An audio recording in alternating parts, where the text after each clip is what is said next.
Hi dears, നമ്മളിന്ന് പുതിയൊരു അധ്യായമാണ് പഠിക്കാൻ പോകുന്നത്. അധ്യായം 9, തരം തിരിക്കുന്നതെന്തിന്. ഓക്കെ, ആദ്യം തന്നെ നിങ്ങൾ ഈ ചിത്രങ്ങളൊന്ന് നിരീക്ഷിക്കൂ. 2 ചിത്രങ്ങൾ ഇവിടെ കൊടുത്തിട്ടുണ്ട് ഇല്ലേ? 2 ജീവികളുടെ ചിത്രങ്ങളാണ് കൊടുത്തിരിക്കുന്നത്. ഈ ജീവികളെ തരംതിരിക്കാനായിട്ട് നിങ്ങൾ എന്തൊക്കെ മാനദണ്ഡങ്ങളാണ് മുമ്പിലോട്ട് കാണുന്നത്? അല്ലെങ്കിൽ എന്തൊക്കെ രീതിയിലാണ് നിങ്ങൾ ഈ 2 ജീവികളെ തരംതിരിക്കുക? നമുക്ക് നോക്കാം. വലുപ്പം, സൗന്ദര്യം, വേഗം, കൂർത്ത കോമ്പല്, പാദത്തിൽ ഉൾവലിക്കാവുന്ന നഖങ്ങൾ അല്ലേ?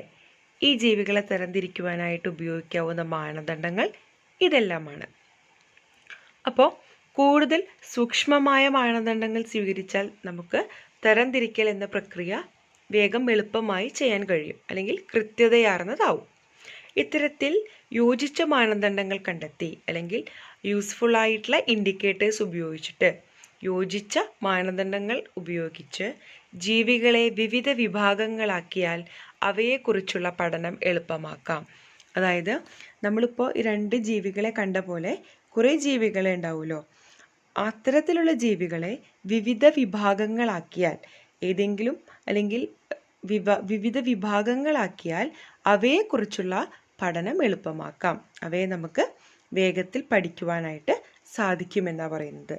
അത്തരത്തിൽ പഠിക്കുന്നതിനെ കുറിച്ചാണ് നമ്മൾ ഈ ഒരു പാഠത്തിൽ പറയുന്നത്. വർഗീകരണ ശാസ്ത്രം അഥവാ ടാക്സോണമി. എന്താ അതിൽ പറയുന്നത്? ജീവികളെ തരംതിരിച്ച് സമാനതകളുടെയും വ്യത്യാസങ്ങളുടെയും അടിസ്ഥാനത്തിൽ തരംതിരിക്കുകയും ശാസ്ത്രീയമായി പേര് നൽകുകയും ചെയ്യുന്ന ശാസ്ത്രശാഖയാണ് വർഗീകരണ ശാസ്ത്രം. അതായത് നമ്മൾ പറഞ്ഞല്ലോ, വ്യത്യസ്ത ഇനം ജീവികളുണ്ടാവും അല്ലേ? തരം ജീവികൾ.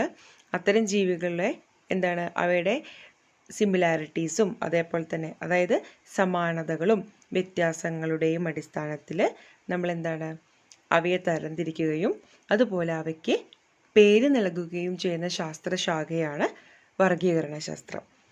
ഇനി ഇതിലെന്തൊക്കെ ഉണ്ടാകും? ജീവികളുടെ സ്വഭാവ സവിശേഷതകൾ, ബാഹ്യഘടന, ആന്തരഘടന, ജനിതക ഘടന, പരിണാമ ചരിത്രം എന്നിവയെല്ലാം ഇതിൽ ഉൾപ്പെടുത്തിയിട്ടുണ്ട്, അല്ലെങ്കിൽ ഈ ഒരു പഠനത്തിന് വിധേയമാക്കേണ്ടതുണ്ട്. അതുപോലെ തന്നെ വിവിധ ഭൗമ മേഖലകളിലെ സസ്യജന്തുജാലങ്ങളെക്കുറിച്ച് പൊതുധാരണ ലഭിക്കാനും സഹായിക്കും. വിവിധ പ്രദേശത്തുള്ള സസ്യജന്തുക്കളെക്കുറിച്ചൊരു ധാരണ നമുക്ക് ലഭിക്കും. ലളിതഘടനയിലുള്ളവയിൽ നിന്നും സങ്കീർണ ഘടനയുള്ള ജീവികൾ രൂപപ്പെടുന്ന പരിണാമഘട്ടങ്ങൾ വിശദീകരിക്കുവാനും എന്താണ് ഈ വർഗീകരണ ശാസ്ത്രത്തിന് കഴിയും. ഇത്തരത്തിൽ ജീവികളെ ശാസ്ത്രീയമായി വർഗീകരിക്കാൻ ആദ്യമായി ശ്രമിച്ച ശാസ്ത്രജ്ഞനാണ് കാൾ ലിനേയസ്. അതുകൊണ്ട് തന്നെ അദ്ദേഹത്തെ വർഗീകരണ ശാസ്ത്രത്തിൻ്റെ പിതാവ് എന്ന് പറയുന്നു. അപ്പോൾ നമ്മൾ ടാക്സോണമി അഥവാ വർഗീകരണ ശാസ്ത്രത്തെക്കുറിച്ചാണ് പറഞ്ഞത്. എന്താണ്? ജീവികളെ തരംതിരിച്ച് സമാനതകളുടെയും വ്യത്യാസങ്ങളുടെയും അടിസ്ഥാനത്തിൽ തരംതിരിക്കുകയും അവയ്ക്ക് പേര് നൽകുകയും ചെയ്യുന്ന ശാസ്ത്രശാഖയാണ് വർഗീകരണ ശാസ്ത്രം. അവയിൽ എന്തൊക്കെ ഉൾക്കൊള്ളുന്നു എന്ന് നമ്മൾ പഠിച്ചു. അതുപോലെ തന്നെ എന്താണ്, വിവിധ ഭൗമ മേഖലകളിലെ സസ്യജന്തുജാലങ്ങളെക്കുറിച്ച് പൊതുധാരണ ലഭിക്കാനും ഇവ സഹായിക്കുന്നു. ലളിതഘടനയുള്ളവയിൽ നിന്നും സങ്കീർണ ഘടനയുള്ള ജീവികൾ രൂപപ്പെടുന്ന പരിണാമഘട്ടങ്ങൾ വിശദീകരിക്കുവാനും ഈ വർഗീകരണ ശാസ്ത്രത്തിലൂടെ കഴിയുന്നുണ്ട്. പിന്നെ നമ്മൾ വർഗീകരണ ശാസ്ത്രത്തിൻ്റെ പിതാവിനെ പറഞ്ഞു. ആരാണ്? Carl Linnaeus. മറക്കരുത്, പ്രധാനപ്പെട്ട ഒരു ശാസ്ത്രജ്ഞനാണ് കാൾ ലിനേയസ്. ഇനി സസ്യജന്തുജാലങ്ങളെ തിരിച്ചറിഞ്ഞ് വർഗീകരിക്കാൻ ഉപയോഗിക്കുന്ന ശാസ്ത്രീയ സൂചകങ്ങളാണ് ടാക്സോണമിക് കീകൾ. നമ്മൾ സസ്യജന്തുജാലങ്ങളെ തിരിച്ചറിയണമെന്ന് പറഞ്ഞു. അങ്ങനെ അവയെ തിരിച്ചറിഞ്ഞ് വർഗീകരിക്കാൻ ഉപയോഗിക്കുന്ന ശാസ്ത്രീയ സൂചകങ്ങളെ ടാക്സോണമിക് കീകൾ എന്നാണ് പറയുന്നത്. ഏറ്റവും പ്രചാരത്തിലുള്ള ടാക്സോണമിക് കീയാണ് ഡൈക്കട്ടോമസ് കീകൾ. ഇനി ഈ ഡൈക്കട്ടോമസ് കീകൾ എന്താ പറയുന്നത്? അവയിൽ 2 തിരഞ്ഞെടുക്കൽ സാധ്യത ഉൾക്കൊള്ളുന്ന ടാക്സോണമിക് കീകളാണ്. അതായത് ഡൈക്കട്ടോമസ് കീകൾ എന്ന് പറഞ്ഞു കഴിഞ്ഞാൽ എന്താണ്? 2 തിരഞ്ഞെടുക്കൽ സാധ്യത ഉൾക്കൊള്ളുന്ന ടാക്സോണമിക് കീകളാണ് ഡൈക്കട്ടോമസ് കീകൾ. അതായത് കോമ്പലുള്ളവ ഇല്ലാത്തവ, ചിറകുള്ളവ ഇല്ലാത്തവ, അതുപോലെ 2 ജോഡി കാലുകളുള്ളവ അല്ലാത്തവ എന്നിങ്ങനെ 2 തരം മാനദണ്ഡങ്ങൾ നോക്കി തരംതിരിക്കാൻ ഉപയോഗിക്കുന്നവയാണ് ഡൈക്കട്ടോമസ് കീകൾ. അപ്പോൾ ഡൈക്കട്ടോമസ് കീ ഒരു ടാക്സോണമിക് കീ ആണ്. എന്താ ടാക്സോണമിക് കീ എന്ന് പറഞ്ഞു കഴിഞ്ഞാൽ ജന്തുക്കളെ അല്ലെങ്കിൽ സസ്യങ്ങളെ ഇവയെ തിരിച്ചറിഞ്ഞ് വർഗീകരിക്കുവാൻ ഉപയോഗിക്കുന്ന ശാസ്ത്രീയ സൂചകങ്ങളാണ് ടാക്സോണമിക് കീകൾ. ഇനി നമുക്ക് തിരിച്ചറിയേണ്ട സവിശേഷതകളെ തിരഞ്ഞെടുത്ത് ക്രമമായി മുന്നോട്ട് പോകുന്നതിലൂടെ ജീവിയെ തിരിച്ചറിയുവാനായിട്ട് സാധിക്കും. അതുപോലെ തന്നെ തരംതിരിക്കുവാനും കഴിയുന്നു.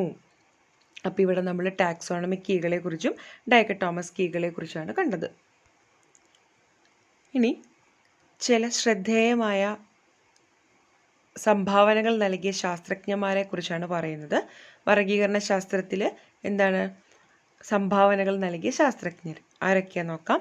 Aristotle, Theophrastus, Charakan, John Ray, Carl Linnaeus. ഇനി ഇവരുടെയൊക്കെ സംഭാവനകൾ എന്താണെന്ന് നമുക്ക് നോക്കാം. അരിസ്റ്റോട്ടിൽ എന്ന് പറഞ്ഞാൽ ജീവശാസ്ത്രത്തിൻ്റെ പിതാവാണ്. ജീവികളെ ചുവന്ന രക്തമുള്ളവ അല്ലാത്തവ എന്നിങ്ങനെ തരംതിരിച്ചു. തിയോഫ്രാസ്റ്റസ് സസ്യശാസ്ത്രത്തിൻ്റെ പിതാവാണ്. സസ്യങ്ങളെ ഏകവർഷികൾ, ദ്വിവർഷികൾ, ബഹുവർഷികൾ എന്ന് തരംതിരിച്ചു. ചരകൻ ആയുർവേദത്തിൻ്റെ പിതാവ്. 200ഓളം സസ്യജന്തുജാലങ്ങളെ ഉൾപ്പെടുത്തി ചരക സംഹിത എന്ന ഗ്രന്ഥം രചിച്ചു. ജോൺ റേ സ്പീഷീസ് എന്ന പദം ആദ്യമായി ഉപയോഗിച്ചു. 18,000 സസ്യങ്ങളെ തൻ്റെ ഹിസ്റ്റോറിയ ജനറാലിസ് പ്ലാന്റേറം എന്ന പുസ്തകത്തിൽ രേഖപ്പെടുത്തി. കാൾ ലിനേയസ് ഇപ്പോൾ നമ്മൾ പറഞ്ഞു ആധുനിക വർഗീകരണ ശാസ്ത്രത്തിൻ്റെ പിതാവ്. Species, genus, family, order, series, class, phylum, kingdom എന്നീ വർഗീകരണ തലങ്ങൾ നിർദ്ദേശിച്ചു. അതുപോലെ തന്നെ ജീനസും സ്പീഷീസും ചേർത്ത് പേരു നൽകുന്ന രീതി ദ്വിനാമ പദ്ധതി ആവിഷ്കരിച്ചു. ഇത്രയുമാണ് ശ്രദ്ധേയമായ സംഭാവനകൾ ആരുടെ? വർഗീകരണ ശാസ്ത്രത്തിലെ വ്യത്യസ്തമായ ശാസ്ത്രജ്ഞന്മാർ നൽകിയ സംഭാവനകളാണ് കൊടുത്തിരിക്കുന്നത്. നന്നായി പഠിക്കുക, ഇത് നന്നായി മനസ്സിലാക്കുക. അപ്പോൾ നമ്മൾ എന്താണ് പഠിച്ചത്? നമ്മൾ എന്താണ് വർഗീകരണം ശാസ്ത്രം എന്ന് പഠിച്ചു. അതുപോലെ തന്നെ ടാക്സോണമിക് കീയിൽ വരുന്ന ഡൈക്കട്ടോമസ് കീയെക്കുറിച്ചും പിന്നെന്താണ് സംഭാവനകൾ നൽകിയ ശാസ്ത്രജ്ഞന്മാരെ കുറിച്ചും അവരുടെ സംഭാവനകൾ എന്താണെന്നുമാണ് നോക്കിയത്. Thank you.